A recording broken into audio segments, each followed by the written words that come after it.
1, no action was taken. Item 2, public employee discipline dismissal release, PEB 2425-1, no action was taken.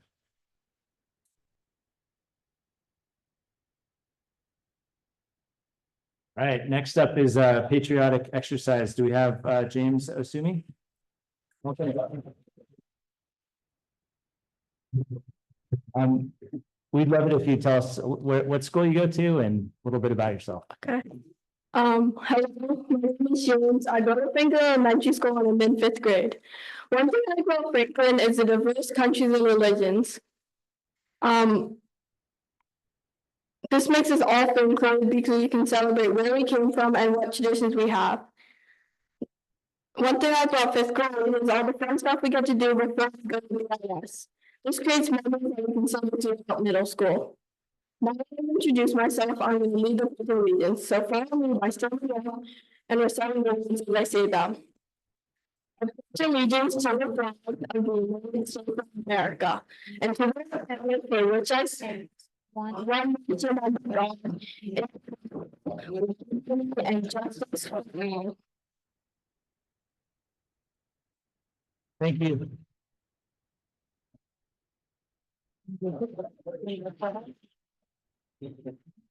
If you'd like a picture taken with the board, you're welcome to come up. We'll do that. The president.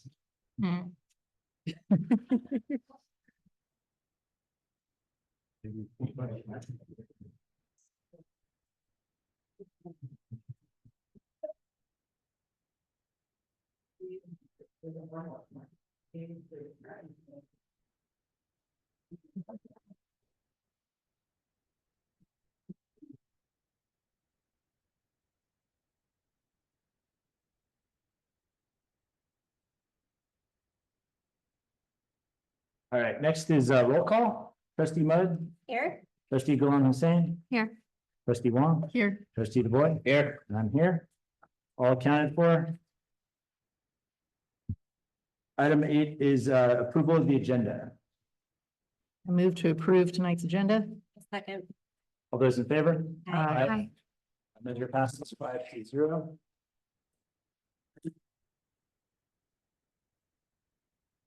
Next is public statements related to agenda items.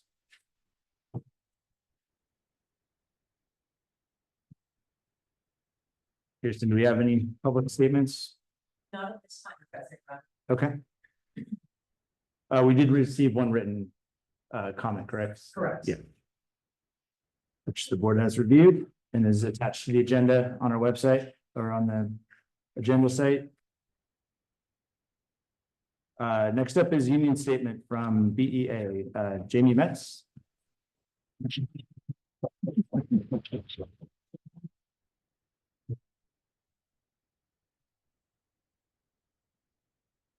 Guys can hear me? Okay. Good evening. My name is Jamie Metz and I'm representing both Franklin and BEA tonight. At Franklin, we value building a strong sense of community and connection between staff and students and families. And since community is at the heart of our recent school events and activities, we've been doing various activities that have been really highlighting community, like our recent walkathon, which Franklin PTA hosted for our students this past Friday. It was a fantastic afternoon filled with fun and excitement and Franklin proud. The students were thrilled to meet the firefighters and take pictures in front of the fire truck. And the PTA provided DJ shirts and lots of Franklin spirit. And then to keep everyone cool, we had awnings, water spritzers, and of course, otter pops. Mrs. Lawrence transformed our back to school night by highlighting connection with parents and teachers. And lastly, Franklin 5th graders have been really engaged in community service.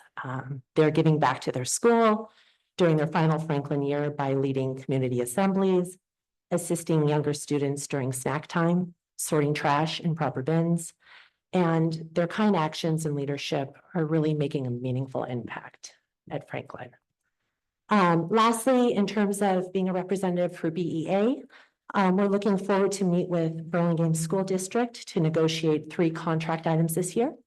And we're also excitedly awaiting district communication about when teachers in district will start the SPED task force and teacher evaluation committee.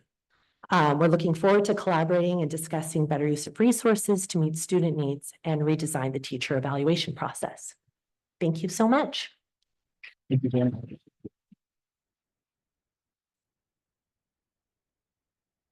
All right, union statement from CSEA. Do we have Ally Penner?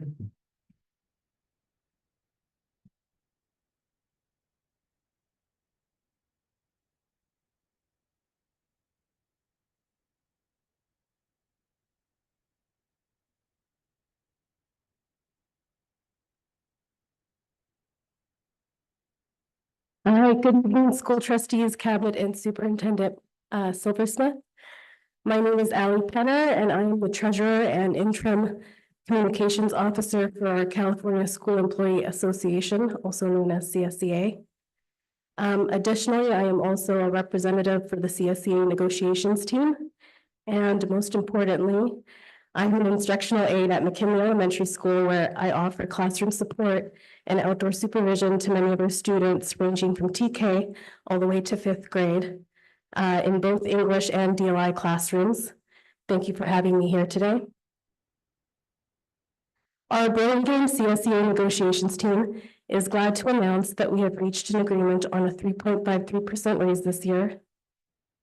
We believe the district values our classified staff. However, the CSEA has been actively advocating for pay raises to help offset the rising cost of living in the Bay Area. With housing prices and living expenses significantly higher in this region, our negotiation team aims to secure fair compensation for school employees, emphasizing the need for wages that reflect these challenges, as most of our members cannot afford to live in the Bay Area on the current wages. For those of you finding it hard to raise a family in Burlingame on a 6-figure salary, please stop and take a moment to think about those of us living off of $50,000 or $40,000 or $25,000 or less. Our members continue to love their work, and the community they serve also continue to play a vital role in the day-to-day operations of the Burlingame School District. And we will continue to introduce our members and highlight the essential roles that school employees play as CSEA seeks to ensure that our contributions are recognized and adequately compensated. Thank you.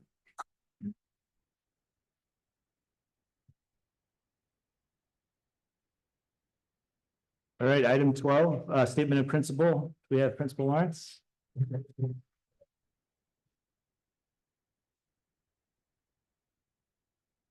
Gosh, it's funny, as soon as you get in front of a microphone, it becomes nerve-wracking. Okay, so my name is Jude Lawrence. I'm the principal at Franklin, and I'm super proud of my wonderful student here, James, and my staff member, Miss Metz. Thank you for being here this evening. So we survived the heat. Well done, everybody. Lots of inside recesses, lots of PE inside, lots of squirt bottles and water reminders. So thank goodness that that's finished. We're hoping that we are now into sweater weather. We've had quite a lot of practice at various Big 5 drills at the beginning of the school year. So some practical experience to help us with our safety plans, which are either done or nearly done. We'll start working on our SIPSs as soon as the state sees fit to give us our aggregated data. Fingers crossed that will come soon.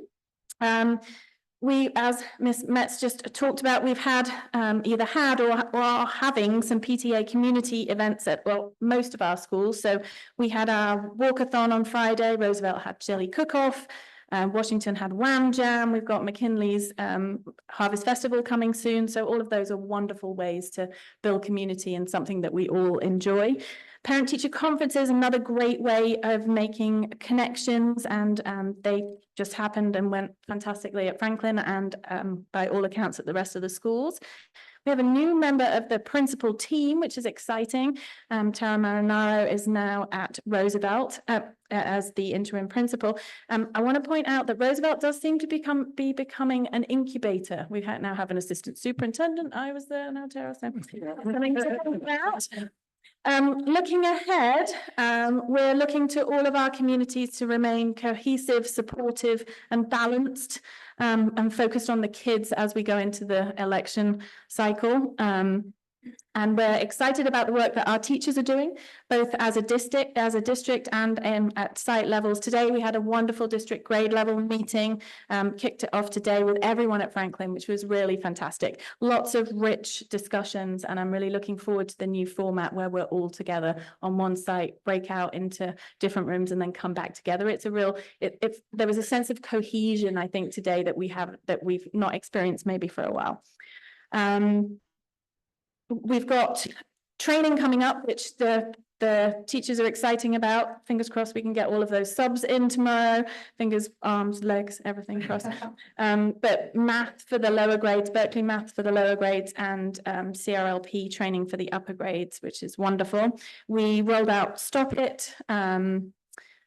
So we've been pretty busy since the last time we saw you. We definitely have challenges, but we are working hard as a principal team to support each other through them. Love to invite you guys down to the school sites. There's no better way of finding out what's going on at school than being at school. So come on down. We'd love to see you. And that's it for me. Thank you.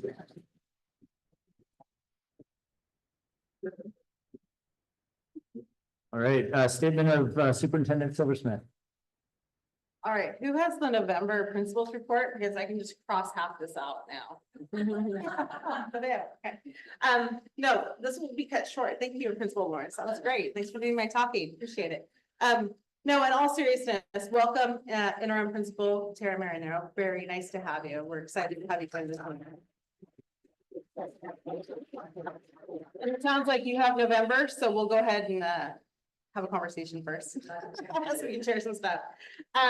No, in all seriousness, one of the exciting things about Burlingame is last week we were officially announced as one of 30 districts in the United States of America named to be a League of Innovative Schools through Digital Promise, which is very exciting. So congratulations to Burlingame School District.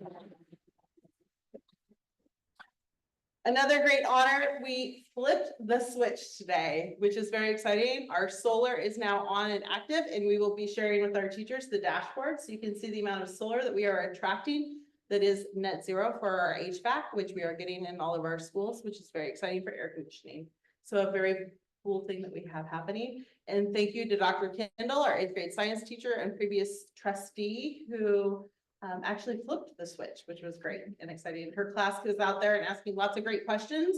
And then they enjoyed a lot of the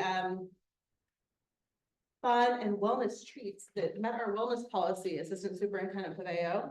And then they gave us all of these climate tech hats. So it was a great event and fun to have people there from Mayor Coulson, Captain's office, a lot of great events, and Trustee Wong was there to represent the Board of Trustees. But very thankful for that. And it brought shade to some of our parking structure for the BIS teachers and of course the parents that enjoy our field during promotion and everything else. And all of our schools have them except for Hoover, who is a beautiful school, but not a lot of sunshine up there. So they have their own shade from the hill behind it. But anyway, we're excited to have all of our solar installed and being active. Lincoln actually will get theirs soon. We're just waiting for it to be completed. So lots of good things happening in the last month, and we have a huge amount of celebrations tonight. So thank you, Principal Lawrence, for talking. So we can cut mine short and go on to celebrations. Thank you. Statements of board members, Lisa. I don't have much to report tonight, other than we had our district liaison meeting this month, and topics included workforce housing and possible partnerships that we could create with local landlords to find places that are more affordable for our teachers and staff, and special ed supports and behavioral supports. Beyond that, I'm just looking forward to celebrating our teachers and staff tonight. I will not inhibit the celebrations, so. I went to the PTA council meeting and it looks like a really great group of parent leaders for this year. And the thing that I remember from that meeting was learning about the Facilitron process, which is a platform for renting out any of our classrooms and facilities, all from a very organized, central, but, online platform. Actually, it looks really good. It's up and running, right? Yes, it is. Yeah, so looks, that's a great innovation. And then, like Marla said, I was at the Flip the Switch today, and fingers crossed, we get all our switches flipped at all the sites that have it, which is an ongoing process. Just two quick thank yous. Thank you to Tara for stepping up to serve as interim principal at a great school. It's always challenging to serve in an interim position, so thank you very much.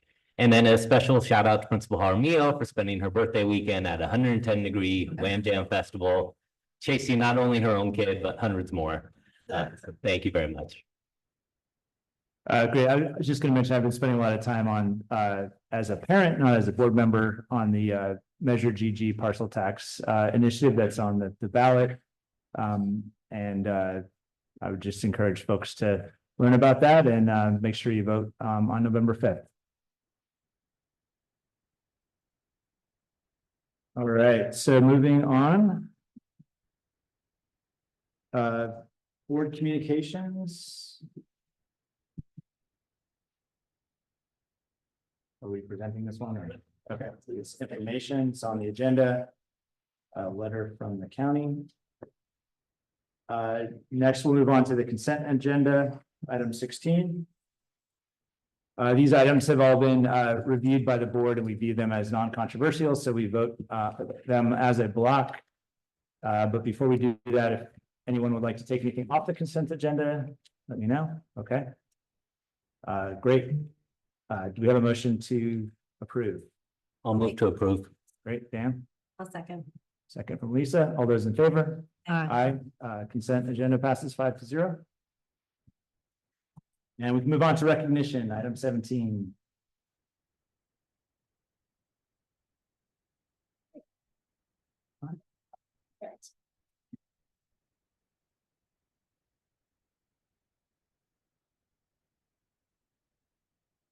All right, this is the best part of the evening, one of our favorite nights of the year. This evening, we are bringing forward a resolution for all of our teachers moving to permanent status. As we've said numerous times in Burlingame, we believe in seeking out the best and the brightest, and we're honored tonight to make these teachers our permanent tenured teachers. We have resolution. Sorry, it's opening. Teachers to permanent status, the Burlingame School District, resolution 2024-25-12. Is there a board member that would like to read it? We have put their names in where there's a blank, but if we have one board member that wouldn't mind reading it, just with the blank at this time, please. So read it like, whereas there is evidence that. That would be great, and then we'll get organized to actually give our teachers their awards. If you don't want their names stated. We have, each one of them has their own award with, actually, if you would want to read the first one, that would be great. Let's see, Andrew Ackers. I don't see her, so let me see. Celeste. Celeste, yeah, first. You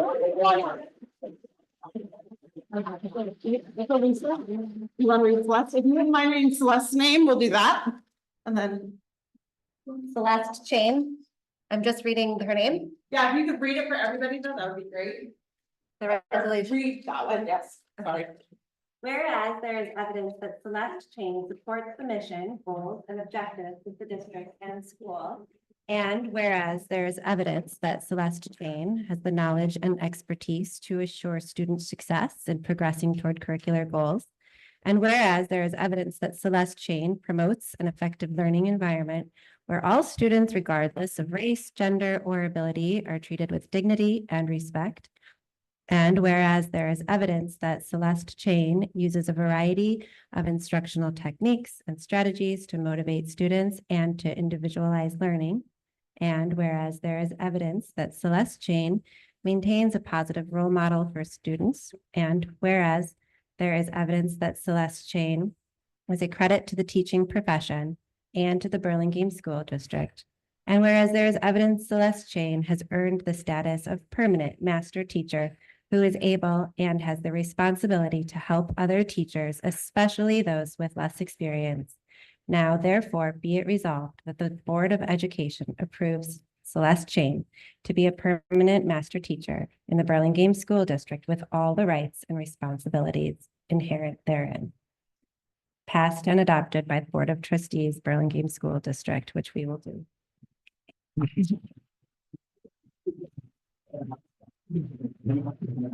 Celeste, I'm gonna have you stand in the middle if I could have the board come around, and one by one, we'll do a picture and then we'll do a large group picture too. And then. Shouldn't we have to go to front? And then real quick, Celeste, attached to her resolution is also her certificate. Congratulations. You also get a Burlingame blue pencil. So this is the famous pencil. Once you earn tenure, you get a pencil. You're never to sharpen this, ever. This is like the famous pencil for becoming a part of our Burlingame blue. So welcome officially to tenure. Thank you. We're so glad to have you. I think that's Thank you. So please. You want us just behind the table? I think we'll probably, because we're gonna have a lot eventually, so maybe move forward. Maybe we can, you think it'll be okay there? What do you think, Kirsten, for the picture? I think if they're all in front, it'll be. Okay. And then we'll take individuals and then a group. Yep, and this one's on the group. Everyone comes over.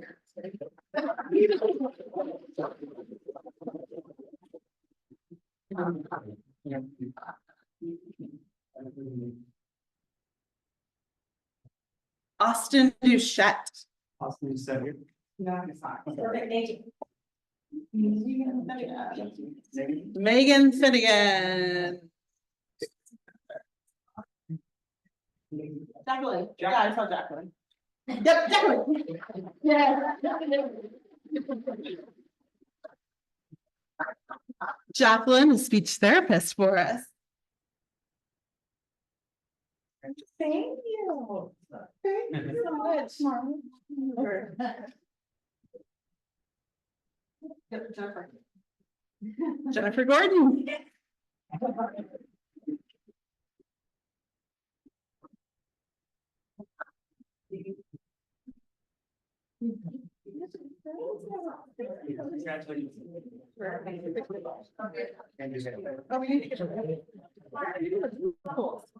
Mr. Marini.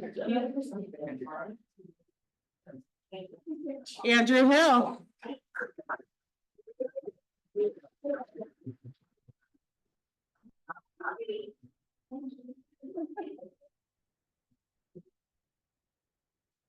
Congratulations.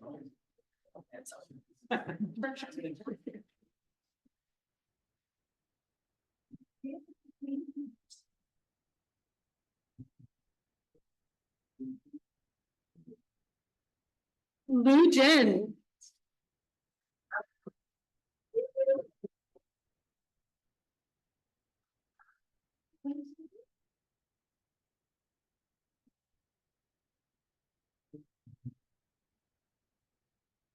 Jorge Londoño.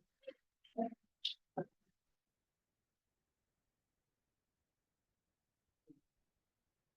you so much.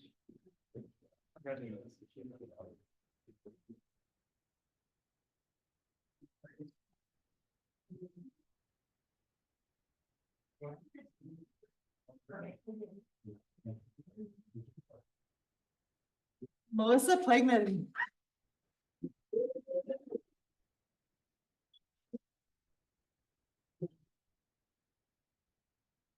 I feel like we just hired all of you.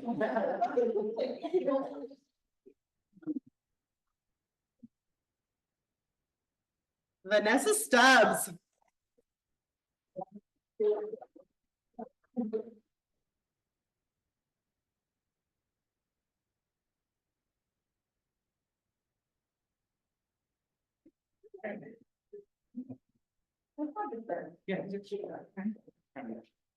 Victor Zerpa.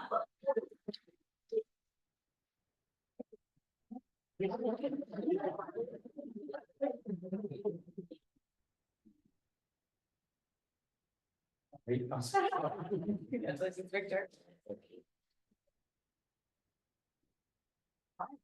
One, two, perfect. And now everyone got it. It's superintendent Silverstep. Sure. All right.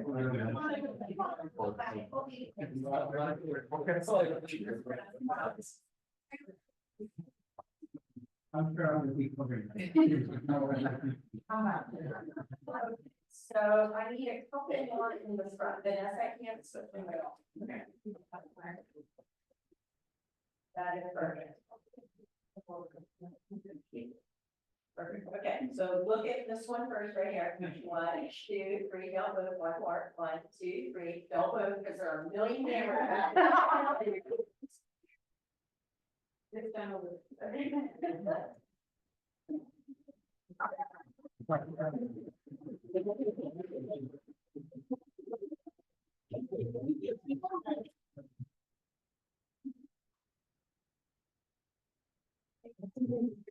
Okay, our next honorees are our classified staff that have also been made permanent this year. We will. Are we reading? Is there a resolution? I think there's a separate one, huh? Oh, no, it's, No. it doesn't say resolution. Are we moving back up? Oh. Oh, there's not a separate resolution for this one. I think we vote on that Yeah. first one, yeah. You have to vote on the first one. No, they're different on the agenda. All right, I'll move that we approve recognition item 17A. Teachers moving to permanent status. I'll second. All right, all those in favor? Aye. Aye, 5-0. Perfect. Okay. Next up, we have classified employees moving to permanent status. Okay. Ekaterina.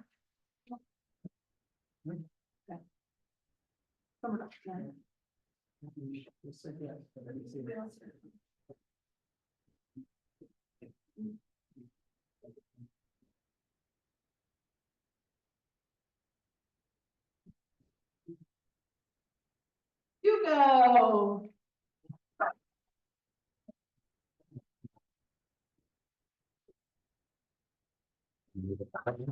Marla, did you want us to be? Yeah, come on out, sorry. Back up, please. Thank you. I'm so happy to have you. We're gonna be standing here until everybody else can put there.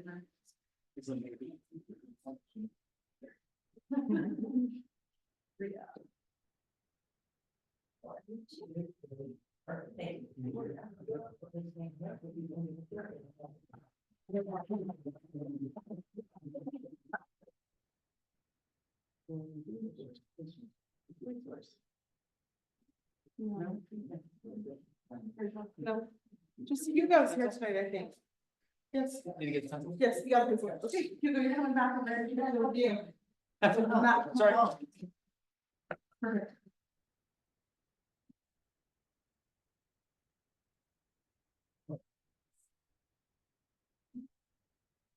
One, two, three. One, two, three. Thank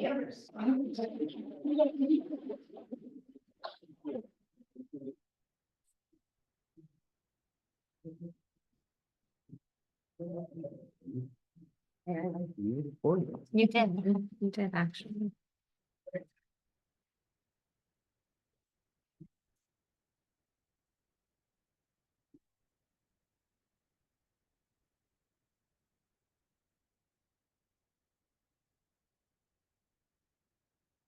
All right, item 18A is summer learning.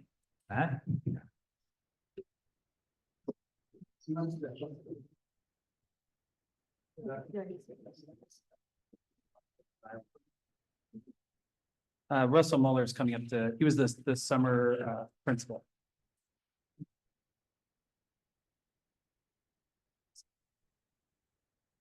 You wanna, yeah.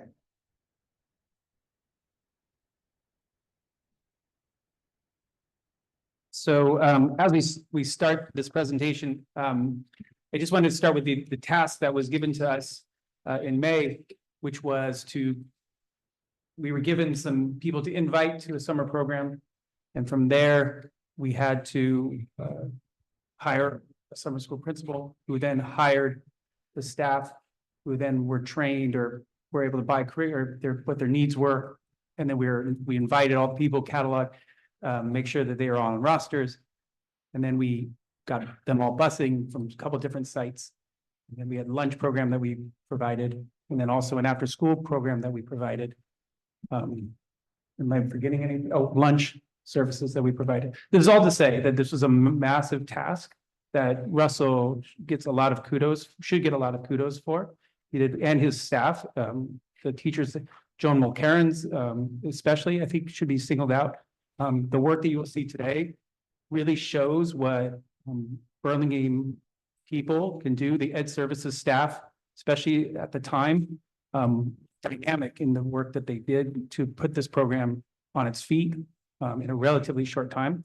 And you'll see from the work, a very successful program. And it speaks to just the professionalism of our staff and just the Russell's ability to move people. So I just wanted to call that out for everyone. I was really, really impressed as someone who wasn't even present myself for a lot of the time because I was on my own vacation.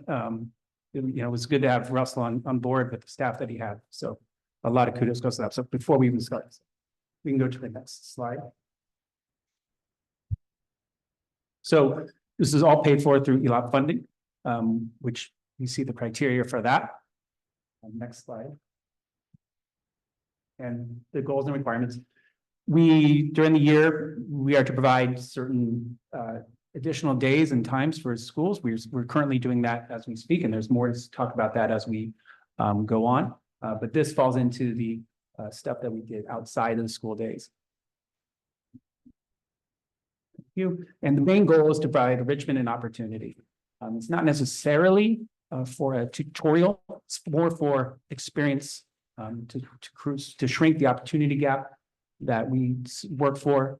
And so we looked at it through that lens as we moved forward. So these were our goals for the year. Thank you. Yeah. So these are the statistics basically on how many people attended the different programs that we had. So it wasn't just the ELOP program that was going on at Franklin, although that had 242 students involved.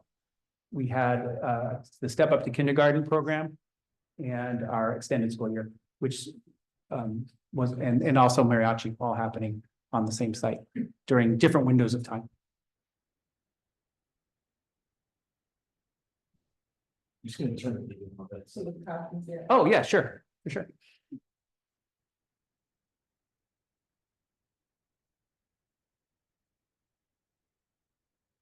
Don't go too far, I can see it. Yeah. So. It's not the camera watching us too. All right, we can turn it back, I guess, Okay. after the presentation. So I don't know, Russell, would you like to speak to the actual curriculum pieces that we? Sure, yeah, you gave me a lot of credit, and I really want to say that you did a lot of heavy lifting yourself, and I really am grateful for the stuff you did behind the scenes. It wouldn't have been possible without your intervention and help. Also Christina Granillo, she was really helpful as well. Absolutely. So yeah, we had all grade levels, K-6. All school sites were represented. And we met from June 17th to July 19th. ESY started a week prior to us. We focused on literacy, conceptual math activities, and STEAM activities. And we had the Lego Mindset kits as an extracurricular activity. And sure. So the Lego Mindset kits were a real hit, and I think the district should really keep that up. The kids are really engaged with this stuff, and it's really interesting how they learn coding through these interesting kits too. It's really amazing stuff, and I think the picture says a lot for like the lights going on in this kid's mind. He really, really loved this stuff.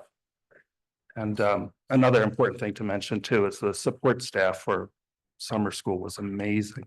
We had the best support staff ever. And so I'm sorry, Matt, go ahead. So the district chooses Joe Bowler as a math curriculum for summer school. And that's project-based learning and focus on individual instruction in small groups.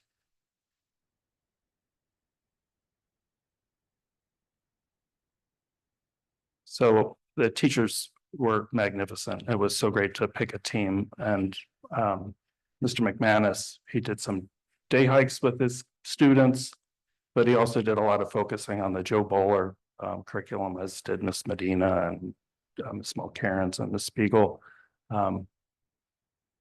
The Joe Bowler curriculum really promotes understanding through visuals, patterns, and hands-on experiences rather than rote memorization. This is helpful for ELL students who may struggle with language barriers, as they can grasp mathematical concepts without needing full language fluency. And it's also beneficial for students who need like a less abstract, relatable approach to math.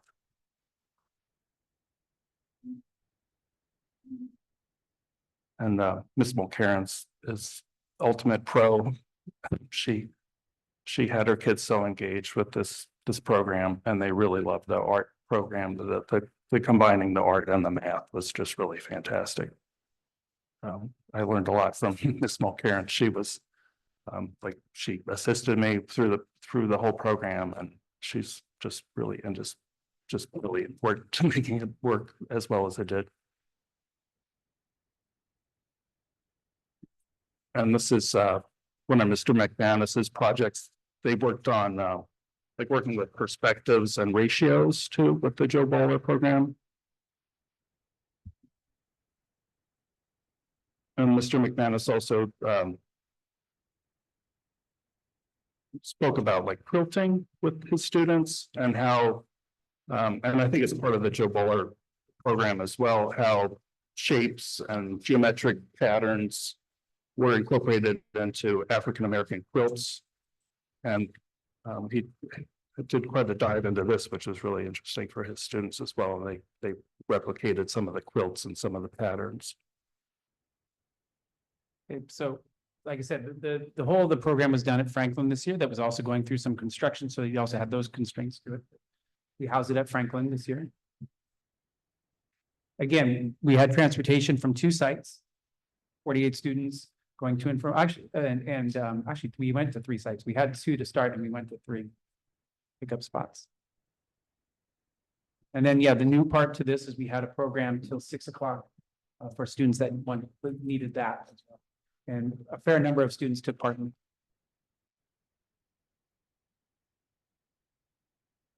Here's the overall cost for the program.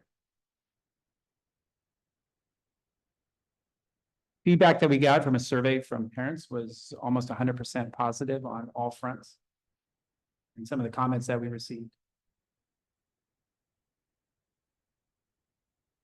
So moving forward, we have started EL programming after school. We are trying to extend it to 6 o'clock as well.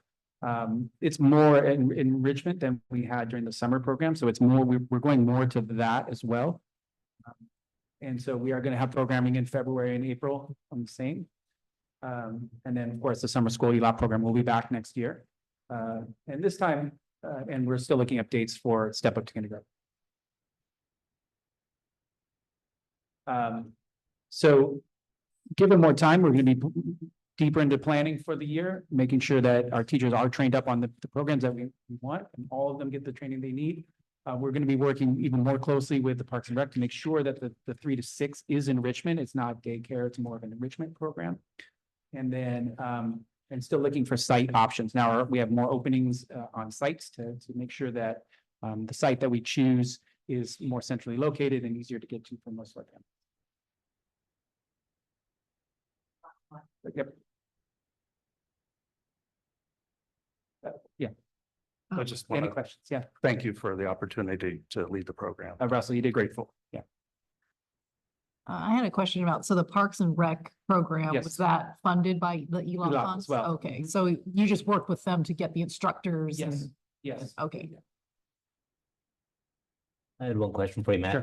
What are your plans to acquire assessment data to determine the effectiveness of this program in terms of how we target it to certain students and what exactly Absolutely. we're going to teach? It's the biggest piece that we didn't have directly for our ELAP, that because of the timing speed that we had to get up, but it's the number one thing that we're gonna have coming forward. For now, we are going to look back at spring data and then see what our new fall data that's coming in looks like for the students who attended summer school. That's Great. what the best we're gonna use for right now, but moving forward, we will have one pre and post. Yeah, absolutely. Are there any attendance requirements around ELAP programs?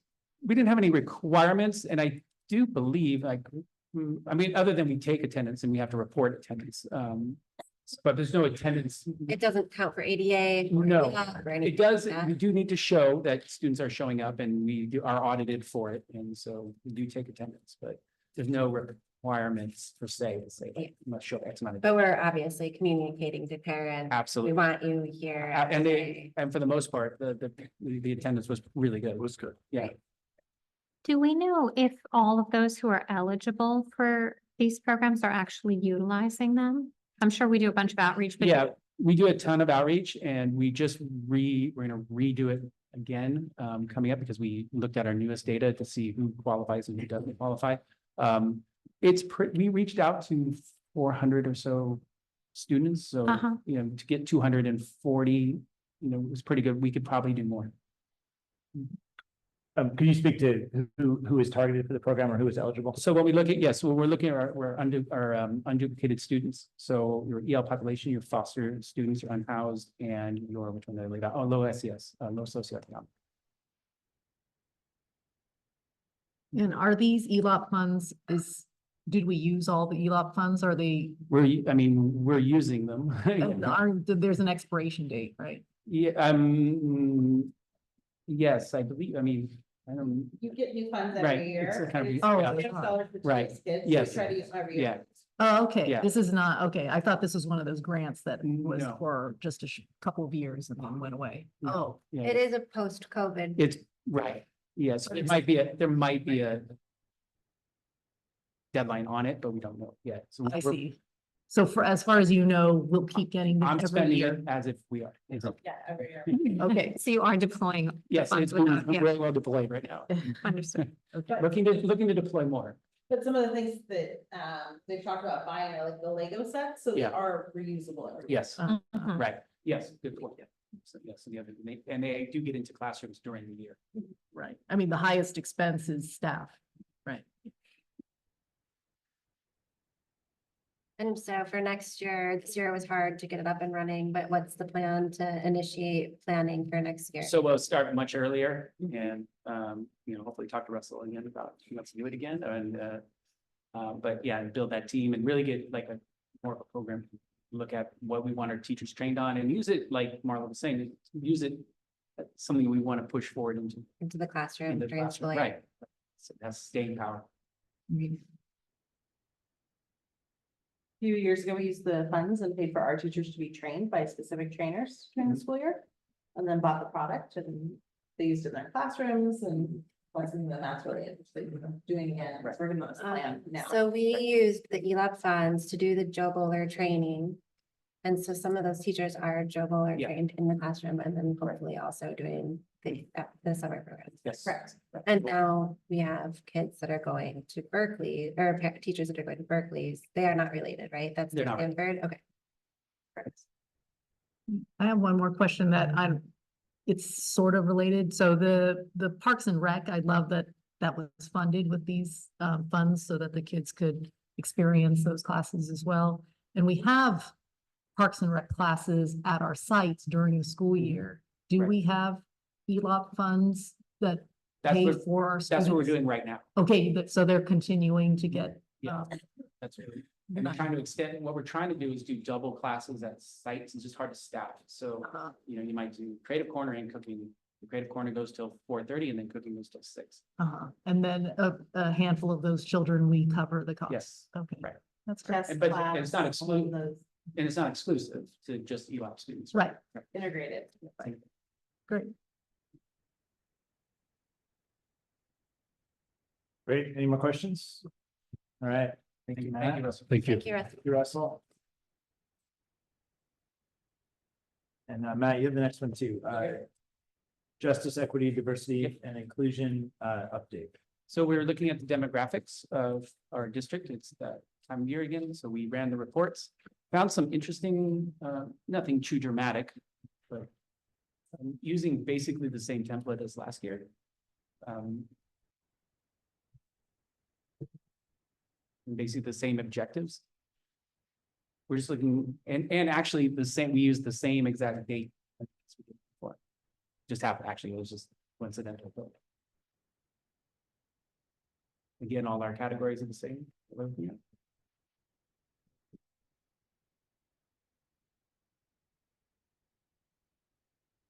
I mean, it's.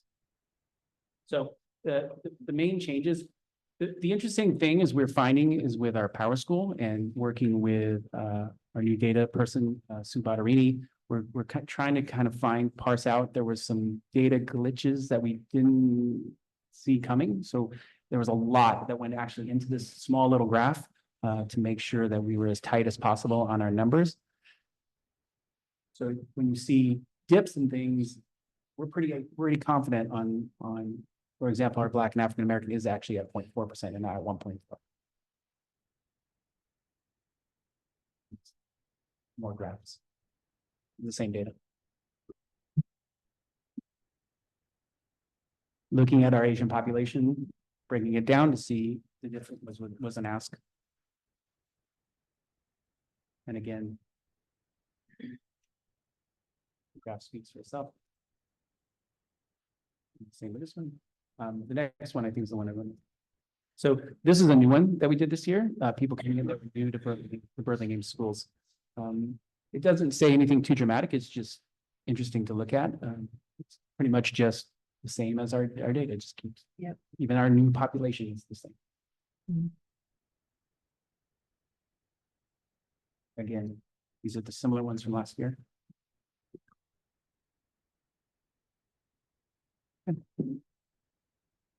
There wasn't anything, the one piece that we were going to work on is we're in looking at our enrollment to make sure that that stage is as clean as possible when people enroll. There's some things that we're looking at on how to do that a little bit better.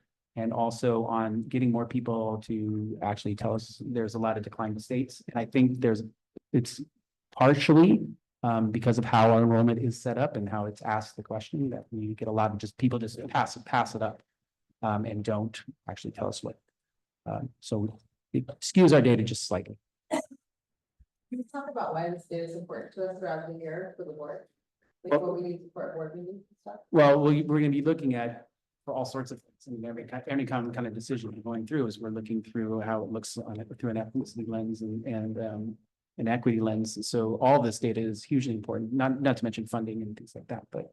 But like for under and over, like. Oh, yeah. So, oh, absolutely. So, for example, we are going to be looking at math pathways coming up, and that will be something that we look at. What's the breakdown of our math program? And is there an underrepresented group or is there an overrepresented group? And any program that we're looking at, we'll look at that lens. We'll look at things through that lens. Very important data. This is kind of a district-wide. Yes, this is just giving you the basics of where we're at, and then we'll take it from there. But it was good for the work that was done to make sure that it was as clean as possible.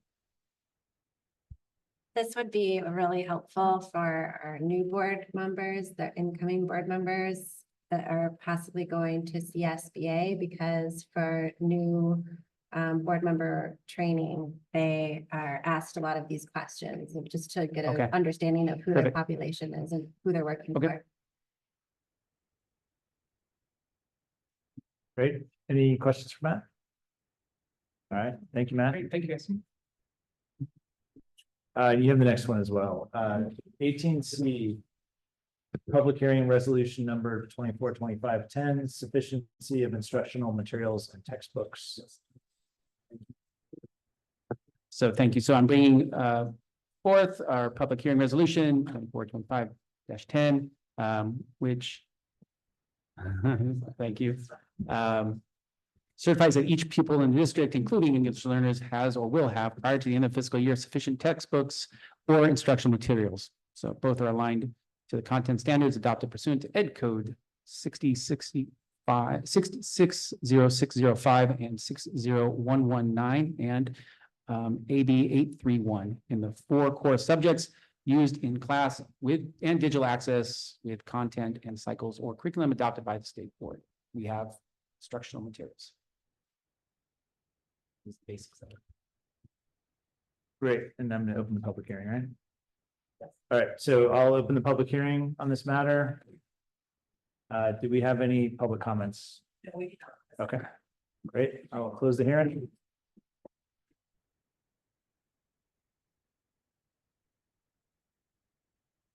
And I believe we're voting on the resolution, correct? Yeah. Great. Any questions or discussion? Okay, I'll move approval of the resolution. A second. All those in favor? Aye. 5-0. Matt, thank you. All right, item 19A is, we're into the business and finance section of the agenda. RFP for food services management. This is for our school lunch program.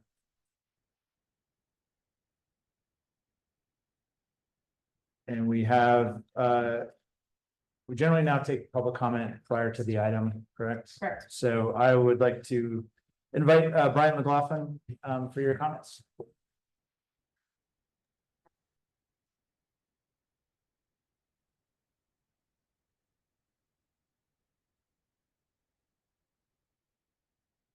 The proposed draft food service contract incorporates the language from the current contract, which states the food service provider will provide the following: nutritious, appropriate, and visually appealing meals.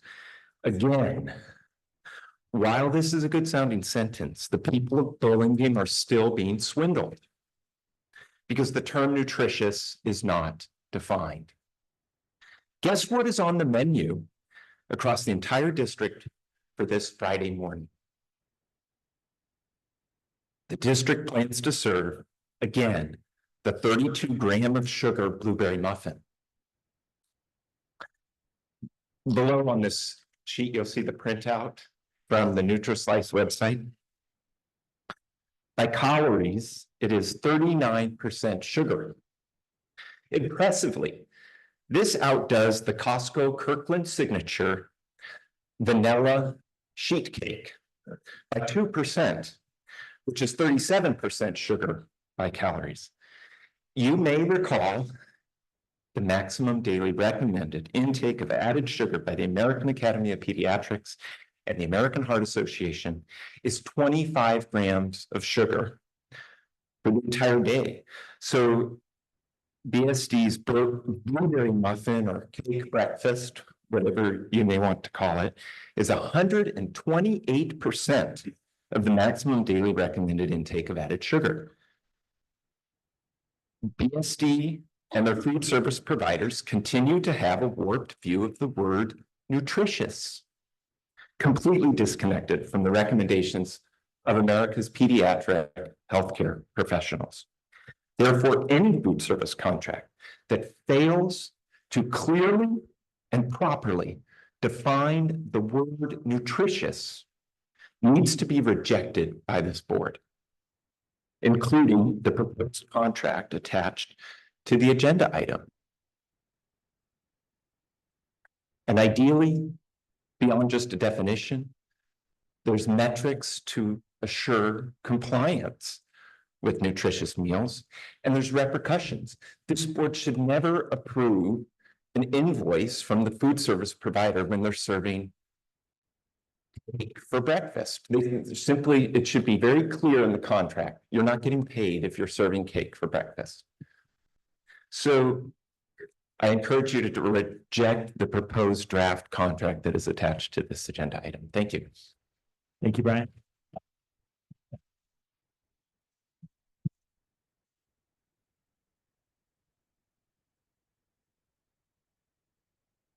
Are you I'm presenting. okay? Great. Thank you. All right, good evening. I am presenting tonight the RFP recommendation for the Food Service Management Company. An RFP was approved by the Board of Trustees on August 23rd meeting and updated revised based on board input and feedback. The RFP was approved by CDE, advertised in the newspaper on August 23rd and 30th. The RFP was sent to 4 companies. We received 2 proposals back. We conducted food tasting with 10 panelists, which included 2 parents, 4 students, 2 consultants, and 2 district employees. Both companies provided 4 meals, which were required: breakfast, pasta, pizza, and a vegetarian meal with an optional meal of their choice. The proposals were reviewed by 4 evaluators based on the set criteria as specified in the RFP that was set forth by CDE.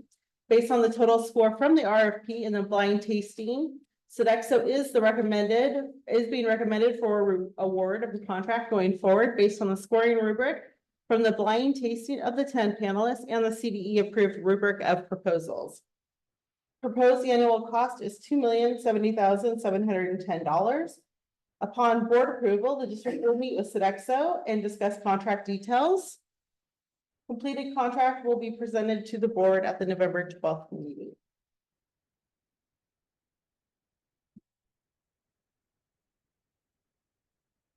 I have a rule in our house that no cereal is allowed in the house, period, if it has more than 5 grams of sugar. And I do feel like that is something that we were saying to all of our food vendors, that we want to cut the sugar and the junk food, and we want to be providing our kids a healthier meal. So I want to take this into consideration, and I agree that we should have some stronger definitions around what nutritious means. 32 grams of sugar, it's more than, I think it's more than a soda.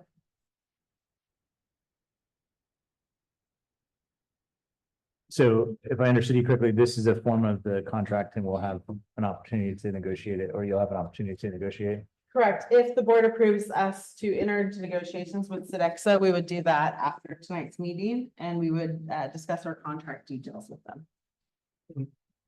And within that process, do you discuss things that we've talked about over the last year, such as how to hold them accountable if food is not served as to the agreement, how to make sure food has certain amounts of different, nutritional value in accordance with recommendations and things of that nature, and what will happen if it's not? We would absolutely meet with them with regards to details, and then also contingent plans when things don't happen. There are also mandatory things that they have to do. Also, we receive reimbursement within certain areas. They have to meet certain requirements based on their laws for nutrition findings, right? Because they're getting reimbursed based on certain things.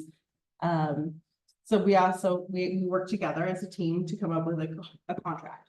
But exactly what you're saying, Trustee DeVoy, if certain things aren't being met, like menu planning, things like that, we would definitely have some contingency ideas on that. I think other than that, I agree with what Lisa said. Marla, sorry, to be clear, currently, right now, so we are still with Chartwells. That's correct. This Friday, for example, it's not Correct. the vendor that we're This currently evaluating. It's with our current provider. I think Mr. McLaughlin's point was just, let's have this defined so that if we're entering a contract, we're not fighting the same battle. So that we don't end up in that position. Understood.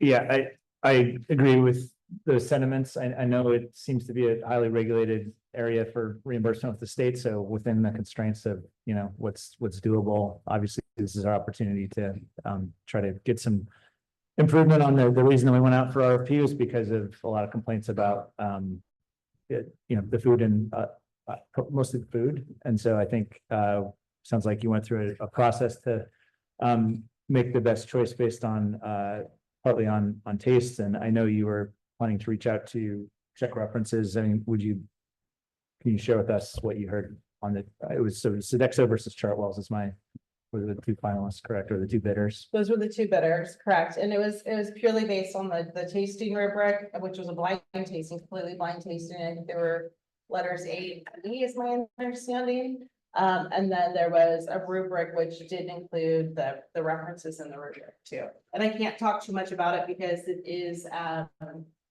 can't talk too much about it. Okay, but you took the references into account That and was making one a of the recommendation. Components Okay. of the line, correct? Okay. When we get closer to finalizing the contract, would it be possible to understand how it's being served as well?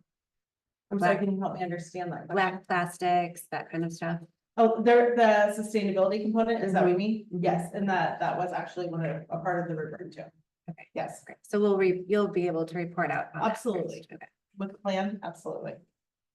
So when you make a contract with a company, just any food company, can you actually have actual numbers that they need to meet in terms of like not over this number of grams of sugar? You know, can we actually be that specific? So my understanding on school meals is it's a very highly regulated part through CDE. So we actually have a person that we work with through CDE that can supports us very closely and has helped us through every step of it, including like what parts we can put in many components. And they would also help us with parts of the contract too. Okay. So that would be my next step before we even enter into, actually probably be Marie's next step. Mhm. Before we even enter into taking your feedback, we would go to that person and say, here's some of the areas where we would want to tweak. That is what we did after your feedback based on the RFP components. Mhm. We went back to that person and said, based on what we took forward, these were the areas that our board was interested in making some differences. Where can we push those areas and where do we need to stay? Right. So as long as we're in compliance with the state. Exactly. We'd always want to stay in compliance with the law and CDE's needs and then our contractual bids, but with the best interest for our students at heart. Right. So we can attempt to put some specifics in there in terms of numbers, but we just have to make sure it's in compliance. Absolutely. We would take all of the best interests of our students and our community and then see what we could do within our compliance areas. Yes. I just think we should manage our own expectations about the detail that's going to be in there because I think these districts, lunch, food programs throughout the state are going to look pretty similar. And Right. the idea that we with 3,000 students can remake the system is probably not going to happen, but let's figure out what we can do and, do what we can do. Keep in mind. Absolutely. Oh, yeah. We'll take the feedback. Lots of Cheerios and bananas. Yeah. All right, any other questions or discussion? All right, is there a motion? Sorry, what is it exactly then if it's not final? We have to vote to approve the award of the contracts, not the contract language. So I'll move to award the contract to Sodexo with the final language subject to board approval. I'll second. All those in favor? Aye. Aye. 5-0. Thank you. Thank you. 19B is a parcel tax annual report. Great. Thank you. All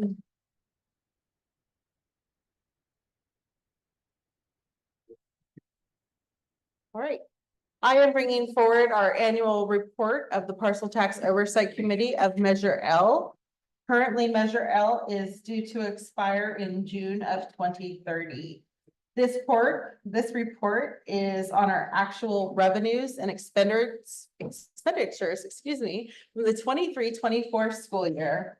During the 23-24 school year, Measure L did bring in $2,134,265, which does bring us about 16 FTE teachers.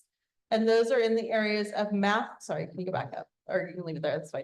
Math and science at BIS as a 0.5, quality education as a 0.5, and class size reduction, which is 15 teachers overall at all of our sites. So again, it's a $2,134,000, $265, and this is set to expire in June of 2030. So all of this money will go away as of June of 2030. It will sunset. This oversight committee is done through our bond oversight committee also, And it was reviewed and passed on September 18th, 2024, with review of the 23-24 school year. Once it goes through the oversight committee, it then comes to you all for final approval at a board meeting. So I'm bringing it forward tonight for your approval. Thank you. Any questions? Okay, I'll move to approve the parcel tax report. I'll second. All those in favor? Aye. Aye. 5-0. So moving on to administration, item 20A, resolution for week of the school administrator. Right, another part of my very favorite time of year is thanking our school administrators. We are very, very lucky to have just at 20 school administrators. And they are all phenomenal in our district. And I'm so thankful for each of them because we could not do our lift without them. We have certificated and classified administrators, ranging from people that take care of our buildings and sites and our instructional leaders every day, to people that make sure our facilities are maintained, to people that make sure our IT is secure and our students are secure when using our information and technology, pulling our databases. We're very lucky for everybody that helps to support our students. So I'm excited to bring forward and ask for the board to pass the week of the administrator, which is October 13th through 19th. But knowing that they help us 365 days a year to make sure that our students are safe. So if somebody would like to read this for us. Are they happy to read it? Great, thank you. All right. Whereas leadership matters for California's public education system and the more than 6 million students it serves. Whereas the school administrators are passionate, lifelong learners who believe in the value of quality public education. And whereas the title school administrator is a broad term used to define many educational leadership posts. Superintendents, assistant superintendents, principals, assistant principals, classified educational leaders, and other school district employees are considered administrators. And whereas providing quality service for student success is paramount for the profession. And whereas most school administrators begin their careers as teachers. And whereas public schools operate with lean management systems across the nation, public schools employ fewer managers and supervisors than most public and private sector industries, including transportation, food service, manufacturing, utilities, construction, publishing, and public administration. And whereas research shows great principals lead great schools and great superintendents lead great districts. And whereas the state of California has declared the second full week of October as the week of the school administrator in Ed Code 44015.1. And whereas the future of California's public education system depends upon the quality of its leadership. Now therefore be it resolved by the Burlingame School District that all school leaders be commended for their contributions to successful student achievement. And we will vote to pass this resolution. All those in favor? Aye. No motion. Sorry. I will move to approve this resolution. I will second. All those in favor? Aye. Aye. All right, 5-0. Thank you. We will move to. Excited about All right, 21, human resources. Great. I am bringing forward tonight the tentative agreement between CSEA and Burlingame School District. As you heard from Miss Allie Penner earlier tonight, we did come to an agreement with our classified support staff, and we are so thankful for them because they are a huge backbone of our district. And we are bringing forward that tentative agreement for the board to agree to. They did ratify it at their union level, and we are excited about that. You will see attached also the AB 1200, which is our disclosure statement that has been approved by the San Mateo County Office of Education, and they did approve that on September 26th. CSEA is getting a 3.53 raise, which is retroactive to July 1st, and they will also be joining our special ed task force, which has not started because we were waiting for CSEA to have it approved so that we can all start it together and use it as a school district. So we're excited to be able to begin that.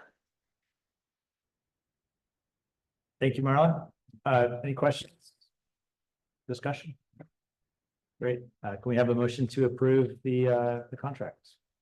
I move to approve the tentative agreement between CSEA Chapter 46 and Burlingame School District for 2024/25. I'll second. All those in favor? Aye. Aye. 5-0. Great. All right. No, please. I'm on a roll.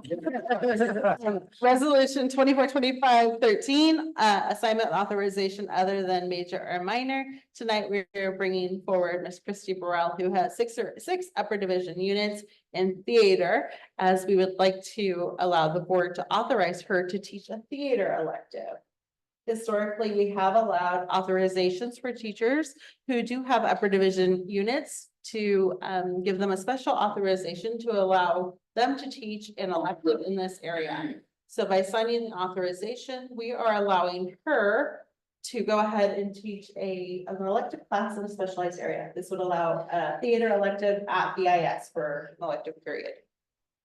Would that be for this year? For or- this year, correct. Great, so.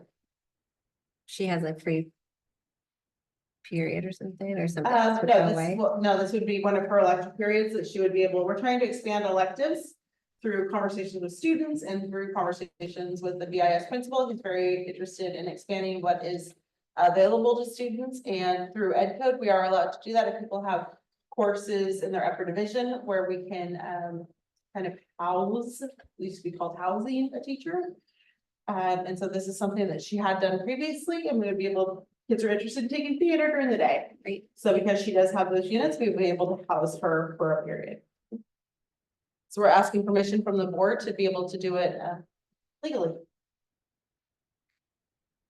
I will make a motion to approve 21B, resolution 2024/25-13, assignment authorization other than major minor. Agree, I'll second. All those in favor? Aye. Aye. 5-0. 21C is the workplace violence prevention plan. Okay, we have, as a district, we have 100% capacity. We have all been trained in the workplace violence prevention plan by a legal law firm. We did this on a Tuesday, all district training day when it was early release, when everybody, gratefully all the parents left here, took their kids out on Tuesday early release so that people could have professional learning. This is a requirement of the state of California to have everybody train in workplace for violence prevention plan training. And what we do if something takes place within workplace violence, if we were reported to, how we report it, and then how, as a district leadership team, we collect the data and what we do with it and how we tweak it for staff support going forward. So we are bringing forward to you all our current workplace violence prevention plan for board approval, and then our incident logs and our incident report forms. And then we will look at them periodically, see if there's any updates that we need to make to those forms or those logs, and bring them back for anything that we need to change. Otherwise, we will also be making sure that we report them to the proper authorities and avenues that we need to do that. Are there any questions on this? Great. I'll move approval of the workplace violence prevention plan. I'll second. All those in favor? Aye. Aye. 5-0. 21D. Declaration of need for fully qualified educators for the 24-25 school year, October updates. We are bringing forward our declaration of need, just going forward. We continue to bring this forward at every board meeting and update. We have received an update from our teachers in Spain. We have one that has gone through and has been updated, and we're just waiting. We're hopeful that they will, the date has been moved up to hopefully sometime in December. So for our first one, so we're getting closer and closer. So we're very excited about that. And we're continuing to work forward with all of our other teachers. We have a teacher in our 8th grade English class, so we're very excited about that. So we are slowly gaining all of that. We do have 2 other teachers that we are trying to work on fulfilling due to some internship concerns. So we're trying to make sure that we have fully highly qualified teachers in all of our classrooms. So we're working closely with universities right now.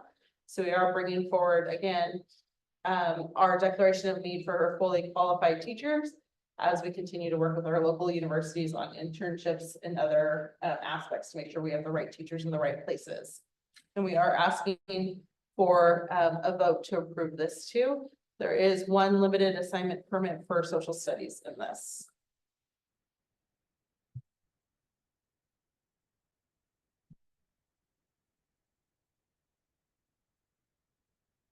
Great. Any questions? All right, I'll move approval of the declaration of need, item 21D. I'll second. All in favor? Aye. 5-0. All right.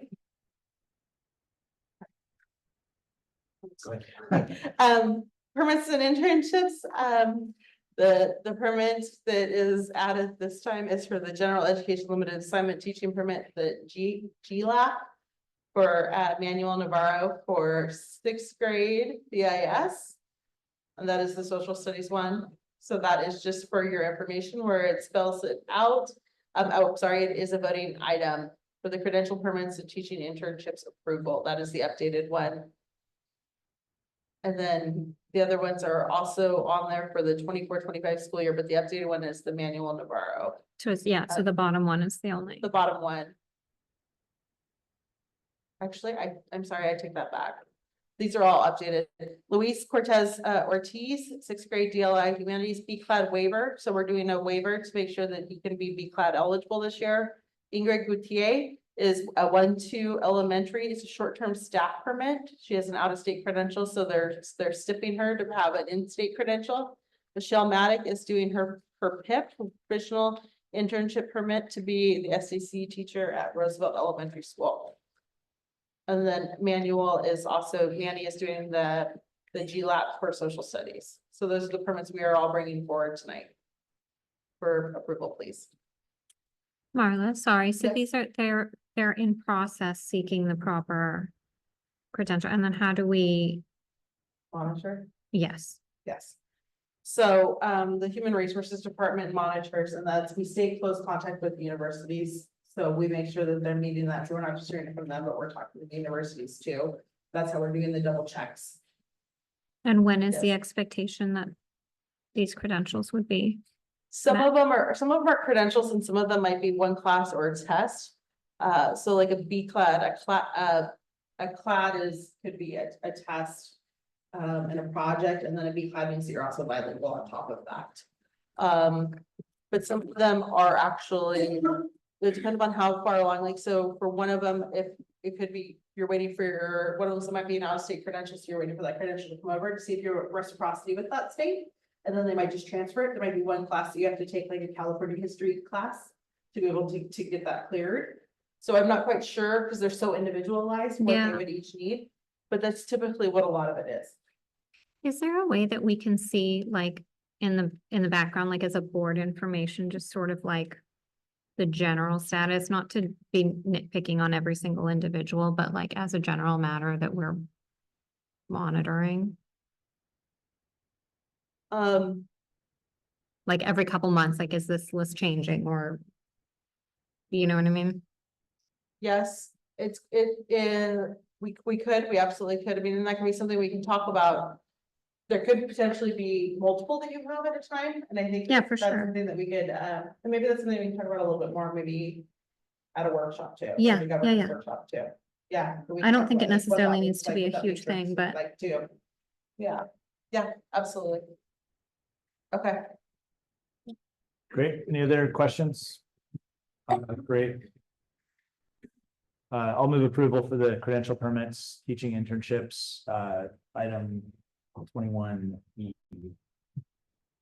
I'll second. All in favor? Aye. Sarah? Sorry, Oh. I thought it was a given. Okay. No abstentions, 5-0. Great. 21F is Committee on Assignments Procedures. Great. Tonight we are bringing forward committee on assignments. So districts are allowed to do what's called committee on assignments, which means that under the discretion of the superintendent, that schools are allowed to do a committee on assignment, which means they're allowed to come up with a committee that looks at classes electives to be able to see if teachers can actually teach a classroom based on the classes they've taken, their experience outside of the school. Maybe they're a master gardener and they want to teach a gardening class or something like that, or a culinary class. So we have written our own procedures that we believe for the committee, which includes also having a person from the superintendent's office or a district office employee, having human resources persons, they're looking at credentials and what classes have been taken. So it's not just anybody just saying like, this is what we want to do. And then they would come back and make a recommendation, and then it would still have to be approved. But we do want to have a little bit of oversight on those committees. It's not just random people making suggestions about committees. So we are bringing our formal process for idea of committee on assignments to you all for approval tonight. Was the motivation for this committee, the hope for BIS to have more varied electives? Exactly, exactly. And for true honesty, it was really, there was an idea around there could be a master gardener here. That there's a beautiful garden that's kind of been neglected the last few years, right? So if we have somebody that wants to maybe run a biology class, that could be a biology teacher, that also has a love for gardening and bees and all of this, but they can't teach gardening, is that something that we could look at doing? So, what would that look like? So when we talk to our San Mateo County Office of Ed credentialing person, we can hire a ACTE, a career technical ed person that's just a gardener. Well, we don't need a gardener for 6 periods. So is there a way that we could look at doing something unique? And this was the idea. So does this allow us then to be more flexible in terms of who teaches these electives? Yes. When we have to do this, or we, because it looks like a lot of process. So, and I know we're a small district, we have a lot of these committees already. Like, is this the way that we have to do this, or is this the best way to do it, or? It's the best way to do it, and it's the way that when we go, because the first Wednesday in October, California longitudinal they go in and they extract their data the first Wednesday of October, and they say whether or not our teachers are allowed to teach those classes, and if not, then they say, well, we're not going to give you money for that student to be in that class. We don't have the ADA.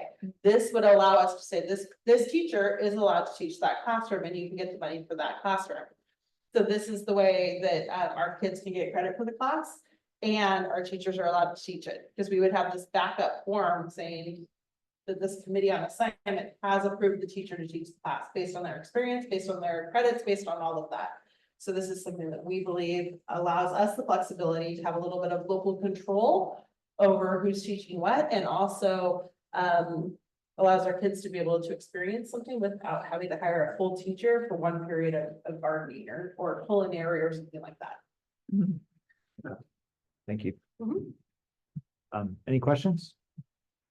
Okay, I'll move approval of the committee on assignments, item 21F. I'll second. All those in favor? Aye. 5-0. Yeah, 21G. Okay, split class assignments. This is the one I think Matt's most excited about with all of his professional learning coming up. Historically, we did a BEA MOU with our teachers union, where if they weren't able to find a sub for my class, they could take my class and give half of my students to Doug, half of my students to Matt. And they would each get $100. That MOU did sunset last June. With all of our wonderful professional learning with Berkeley Graduate School, with CRLP through our reading and literature project, and then also through our Berkeley math project. As you heard earlier, she's looking for a couple subs tomorrow. We're short a couple subs. If anybody has a credential and wants a sub tomorrow, it's Monty, Stephen. Anyway, but we can split classes. And so for the same cost of a sub, we can split a class into 2, and then our teachers aren't just taking on extra kids. They're also being able to be compensated for that. So in working with our union, we decided to re-enter into that MOU tomorrow, as of where we did it, but as of last month. But we're bringing it forward to you all for ratification so that we can make sure that our teachers are getting the professional learning that they have come forward, said it's worth it, they love it. But to be able to compensate our teachers for taking on extra students. Any questions? Okay, I'll move approval for 21G, the split class MOU, approval of split class MOU. Any seconds? I'll second. Lisa, all those in favor? Aye. 5-0. Right, item 22, public statements related to non-agenda items.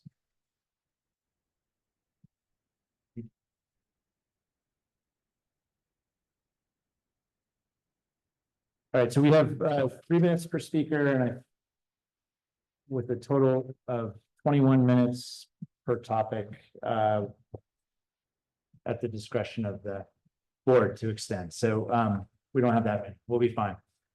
So first up, Pamela Chung.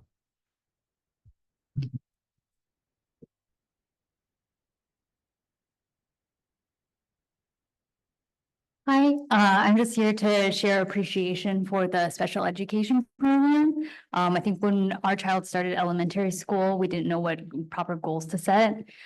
So thanks to the program, we've received invaluable support from teachers, speech therapists, nurses, behaviorists, resource teachers, aides, and principals. They helped us recognize when things weren't working and guided us in the right direction for getting updated evaluations. There's been a number of evaluations that have been instrumental in putting us on the right track and setting appropriate expectations for our child. All of these people have been essential in helping our child succeed academically. We're especially grateful for the principals and teachers that he's had, especially Ms. Abshar, for their guidance and support that we received on this journey. Thanks. Thank you. Scott Stevens.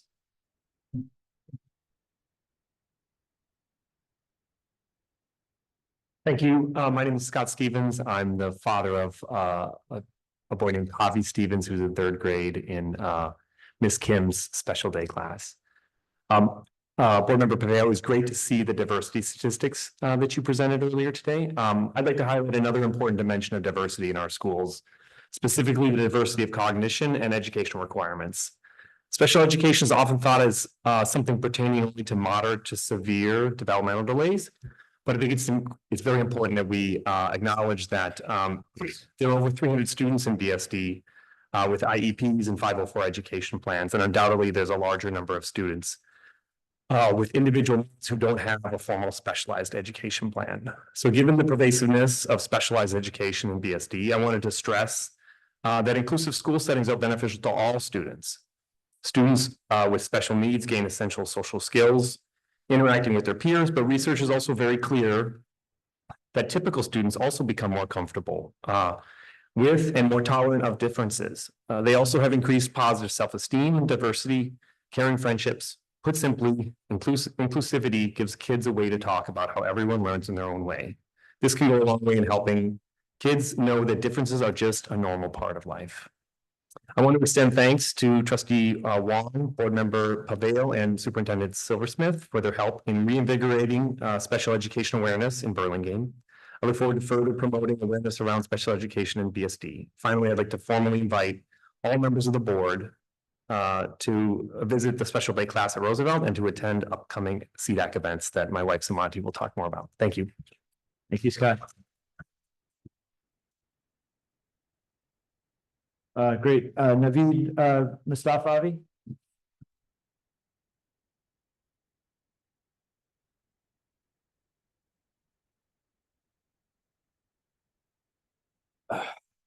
Good evening, everyone.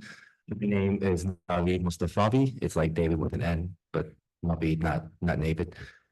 So well done. Thank you. I would like to again talk about the special education program here at Roosevelt and how important it's been to our family.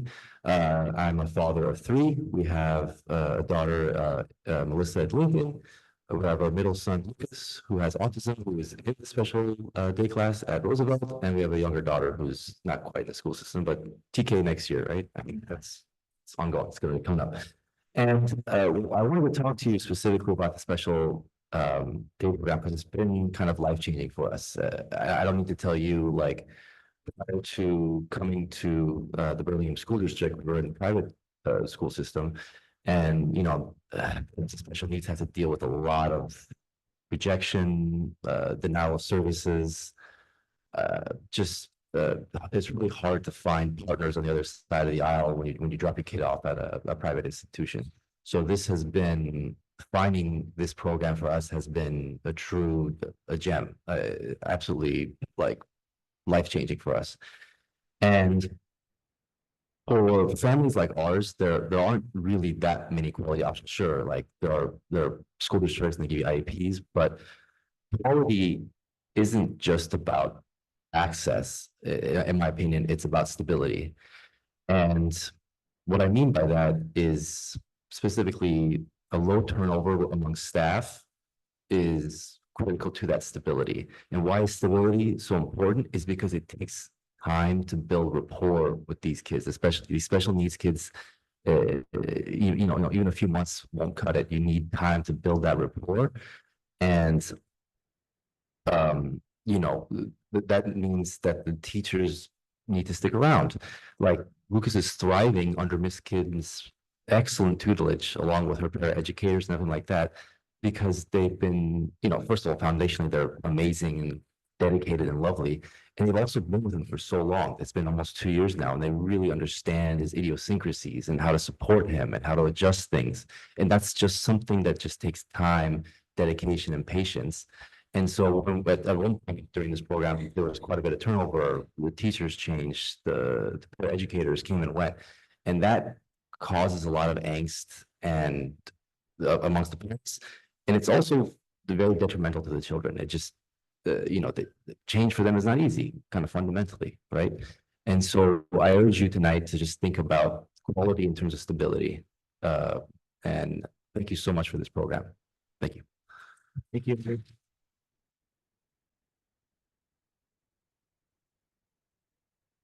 Samonti Stevens.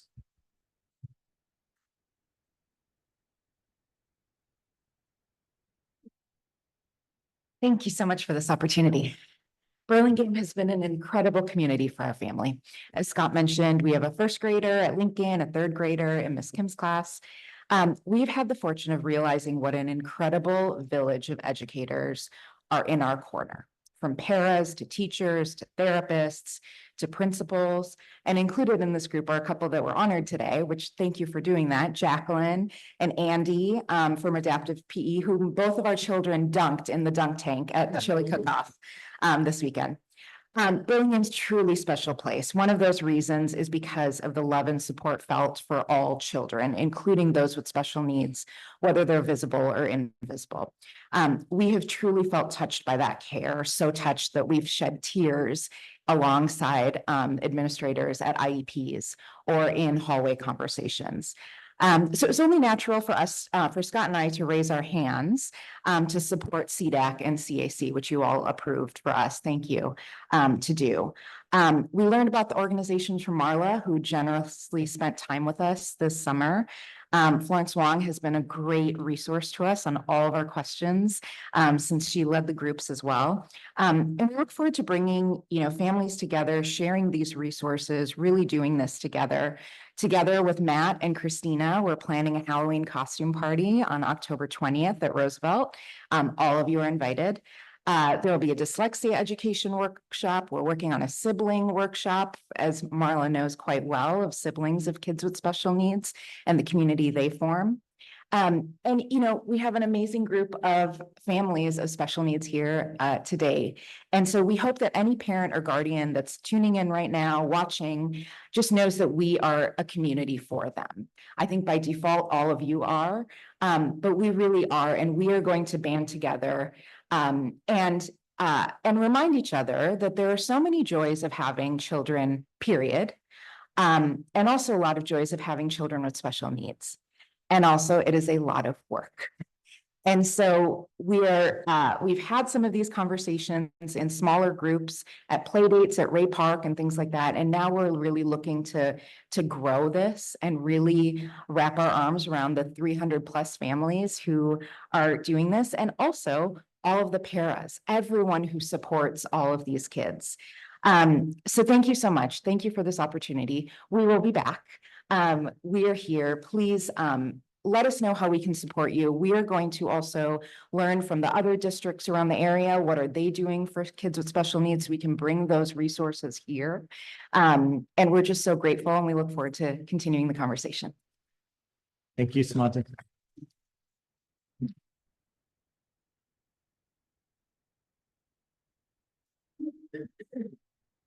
All right, item 22, board requested items. You have a number of items that have been requested previously. Does anyone have anything to add? Yeah, Mason. I realized that by even talking about this, it would be punting it to a new board. I don't think it would make its way while we're still on the board, but San Mateo Unified has been exploring banning cell phones in schools, and I think we should consider aligning ourselves with the high school district on that topic. They're still in the exploratory phase, from what I understand. I haven't talked to anyone on their board or at the high school, but I think it would be really good practice for our school district to align with their school district so that these habits are formed in school when they're in 6th, 7th, and 8th grade, and that it's normalized for them when they get to high school. I know an argument might be that they all have watches, but I think watches are very different. They're not as distracting. They don't disrupt class as much. There's no TikTok, and I think there's WhatsApp, but it's harder to get all of those distracting problems on a watch. I also know that parents will say that if there were ever an emergency, they would need to get in touch with their child, and there are ways around that. I mean, honestly, if the child has a watch, they can still reach their child on a watch and not have access to a phone. There's yonder bags, which if there was a true emergency can be ripped apart and the child can get access to. But beyond that, we're not even supposed to be texting our children during the day anyway, so they could just do it the way they're supposed to and call a friend. I'm proposing this as a conversation, knowing I will not be on the board to see it through. So I hope it can be a conversation that is taken and moved forward as the high school district explores it.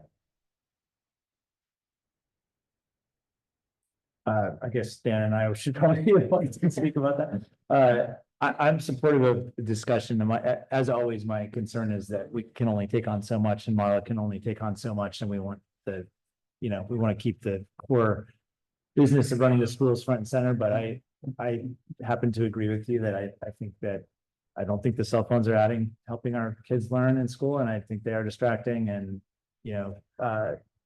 there's kind of haves and have-nots with different rules, different parents. So I'm interested in exploring it. I don't think we necessarily need to be on the front edge of it. So I would be perfectly happy to see what some of the other school districts are doing. And, we're fast followers, or we at least discuss it. Again, just being mindful of we can't do too many things at the same time. So yeah, I mean, if it makes it onto an agenda item, I think it would maybe be good to do it after San Mateo Unified passes it, to sort of have a piggyback conversation on aligning with them. Yeah, I'm supportive of putting it on the requested items. So others, how you feel, Dan or Sarah? Oh, yeah, I think it's a worthy agenda item sometime in the spring of 2025. I mean, it seems like my understanding is mostly a BIS issue, right? I mean, the children impact. I don't know, because I So, I mean, I'll tell you, in my own school district where I'm teaching, I know I have second graders with smartphones that they Oh, wow, whip out. Cassie, So I don't say have that to publicly, imagine I don't want people to you're hear in that. Burlingame too. Uh, No, I think it's definitely an issue being talked about everywhere, and it's a worthy agenda item. When the president and superintendent feel there's time in 2025, most likely the spring semester. And I know you will make a great public comment. I will. Yes. I will join you. For sincerity. Well, you only need 3 people. We only need 3, but if you feel- if you object, Sure, go you for can it. say so otherwise. Look, I think it's part of like the conversation currently, so it's a very timely thing to be discussing. There's no harm in understanding what other folks are doing. To your point, I don't necessarily think we need to be at the front edge, but we can definitely take from what others are doing and educate ourselves at a base level. Okay. All right. Do we need to vote for this or no? No. Okay, all right. So we'll add the cell phone restrictions as a agenda item for sometime in 2025, the spring 2025 target. Yeah, and we Dan will comment. You'll be the president, so. No. Yeah. You can set the time. Just line up. I'm not qualified. It's not an. Speak from experience. Great, can we have a motion to adjourn? I move to adjourn. I'll second. All those in favor? Aye. All right, meeting adjourned. Thank you everyone for staying.